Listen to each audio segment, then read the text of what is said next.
Hi, I'm Rob Pryor, and I'm an illustrator and a director, and now I'm going to talk to you about how to get a job in manga.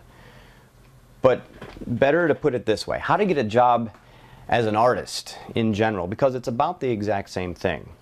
Whether you're doing manga, whether you're doing photorealism, whatever it is you're doing as an artist and an illustrator, this is the basics on what you do to get a job in it.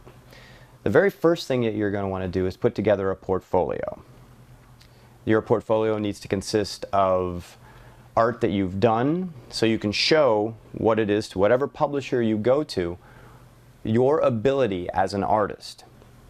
Now, if you happen to be a writer or any of that, you can show your script and your script breakdowns.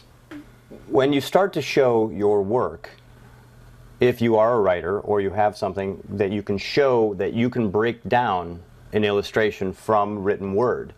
So you can either get a script, or again, like I said, you can write your own, and it would have descriptions of what's going to be on there.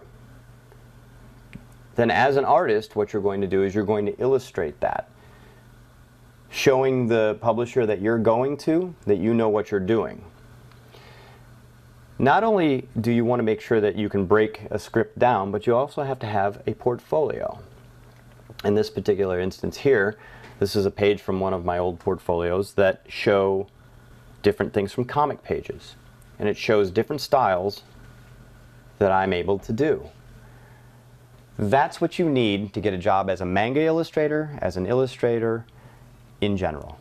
I'm Rob Pryor, and take a look for my movie coming out in the theaters called No Turning Back from Silver Lining Media Group. Thanks.